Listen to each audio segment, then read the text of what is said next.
We've got different technologies, but the LED is the most important one because that's really forward-looking and has huge potential going forward. LED technology is, if you want, the basis from which we start and the main light source that also supports us in the functionalities. And of course, if we use laser technology, then we can have a very concentrated light beam to have an extra range of the beam. But of course, with the OLED technology, we also have the possibility to illuminate bigger areas and to have more area light deployed in and on the car. Good example is, for example, here our Audi A8, current generation. That is benchmark really because it has all these technologies on board. The HD matrix at the front, which in this multi-lines will react to oncoming traffic, will detect it, and then in different stages will take out that high beam so it doesn't glare oncoming traffic. So you can always keep the high beam activated, you don't have to tweak around with it all the time.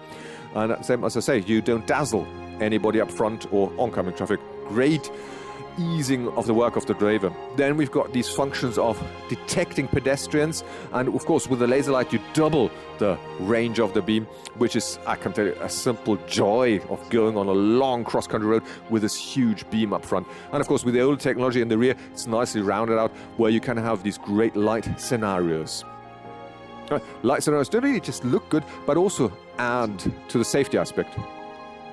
Absolutely, this is an important aspect. The dynamic turning light was the first example for this dynamic light communication. It's good because you notice it's not just nicely to look at, but it's also a very clear indication where the car is going. With that dynamic turning light, you show everybody else which direction you will be headed. And of course, that increases safety. And even if, for example, you don't see the car at a specific angle, you will instantly understand what is meant with this swoosh. Now, this is something we want to take forward into the future, and thanks to digitization, we have completely new means available here to increase that communication, that safety communication. One example for that progress that we can see across all the model lines is here the Audi A3 Sportback, right next to me here, as you see it. Because here, this is the daytime running light that now for the first time is also digitized. What's the benefit, Stefan? Well, look, daytime running light is of course a function. As it says, you have it on during the day, and the legislator really wanted to distinguish a dormant car, standstill car, from a driving car, and also to indicate to other traffic participants, oh, here with that light you can assess the speed and the distance of that car much better. And digital, of course, is a new tool because with that we can now, well, distinguish between the different lines of a model. Which means you, the designers, you can stress the character of the car. Absolutely. You see it nicely here. That's in the model family, which has and comes with different light signatures, either horizontal or vertical lines, and that means you can underline the specific character of a model with its line. But another good example here, or another example if you so want, is the A3 you see here. We've got 15 LEDs in these pixel fields, but here on my tablet, I will try to show you what else we can do. Namely, take the Icon, our show car from 2017. It has a much bigger field of pixels at the front. And if I just draw this on my tablet here, as we, well, work right now in the design, I just take here a typical Audi feature by stressing the width, the horizontal light lines. And I just try to draw with my fingers on a tablet. You can see I make this little accentuation on the outside to create what looks like an eye, because that gives the car this extra character. Now let's say I take this field that I've just drawn here, and with my rubber element I, well, just delete, if you want, or blot out some of these pixel fields. And with that, if I project this now onto the car itself, onto the Icon itself, here you see it, and yes, in a second the Audi Icon has this very distinct face. Good and easy to distinguish at night and at day. It's actually hard to imagine how far technology has moved here, how much leaps and bounds it has taken when we talk, for example, about the Latrix digital mirror elements, because we are talking about 1.3 million digital mirrors. Indeed, it's just one chip the size of a fingernail.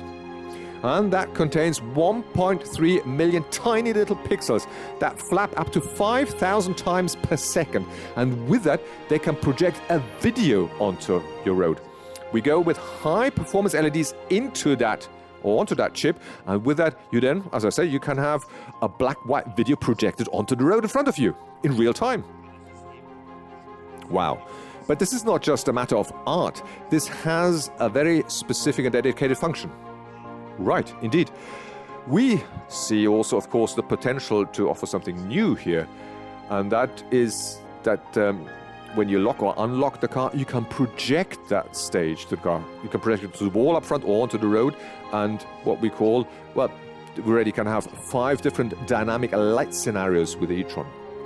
And if you sit inside the car, you are free to go onto your MMI and pick and choose which of these dynamic light signatures you want to choose. And with that, well, give the car its very distinct character. So all these are functions towards more personalization, but of course also functions that offer extra safety. Indeed, and safety is of course the big advantage here, because we can have a light distribution now generated as it will be optimized for every driver in every situation. So it's got different sensors that can provide us. This software, by the way, is produced in-house at Audi, which is definitely another big key advantage that we developed this software in-house at Audi. And of course, in the first step, we optimized our matrix light with a much higher resolution.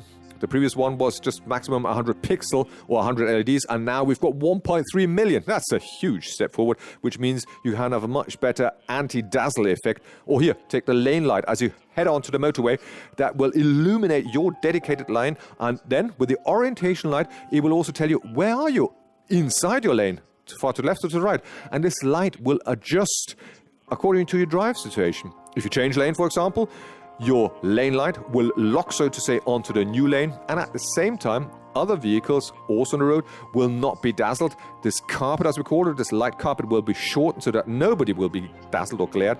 And if you go through a construction site and you've got a truck, for example, on your right and a guardrail on your left, no problem whatsoever. You normally would go through it a bit more tense, but here, no. It clearly indicates to you what's your lane, what's your dedicated lane, and how much space is there left to that track next to me, which is a huge safety advantage, and we're quite proud of this functionality that is now here also on offer. Clear advantages that the driver will instantly realize for himself. But Stefan, at the end of the day, we're developing a language, aren't we? A language how we can communicate with light. That means it's also a benefit to the other traffic participants. Right, genau. Exactly. It is communication, because I'm showing somebody else, look, this is my lane, and we actually have planned to take this even further because we wanted to project elements onto the road. But here you've got to be careful what is allowed by the legislative environment, because of course, I mean, traffic signs are only permitted to be positioned by the legislator. So here, of course, we are talking to the authorities, but we're also talking about what will you project exactly onto the road ahead of you, or what is maybe better to have it augmented displayed in your head-up display. For example, sat-nav symbols or indicators are not really sensible to have them on the road, but here actually a German government official told me it could be beneficial, because when we went to Geneva to the United Nations and presented this German representative said, great, superb what you offer here. And he even went one step further and said, talking about symbols from the sat-nav symbols, and he said, hey, this could be good, for example, if you drive and you want to turn right here in 100 yards or whatever, and your light will indicate this, that will tell the cyclist next to you, oh, careful, that Audi e-tron will actually head to the right in a minute. So it's a communication tool, it's a safety advantage, which could also be beneficial for other traffic participants. Showing and telling me we have to talk with the legislators step by step about which symbols could make sense and how do we, well, ramp up this communication. We think at Audi, and we will look at this and assess this in various studies with PhD students and universities, what shape should these symbols have, what can you understand intuitively? We noticed that's hard, that even a traffic light with a red light is hardly understood intuitively. They need to be learned, and so we are trying to gradually develop these symbols so that maybe at a later point in time, once we drive more automated, they will already be learned by the drivers. Now, Cesar, normally Designers work to make something beautiful and delicate to look at. That's the purpose, really. But for you, it must be great that with your design, you can also improve safety. Absolutely, and that's very important to us. We shape design elements, but a good example here would be this video that in a situation we all know, a ball suddenly hits the road with a child following the ball, trying to catch it. And here we want to project onto the road like a visual light barrier. Oh, be careful. And you can see this with these lines running opposite directions. It's like a triangle on the road, so that everybody will recognize this instantly. Stop, which of course should not be mistaken for a zebra crossing. So for us, it's important what we design should be easily understood and comprehensible.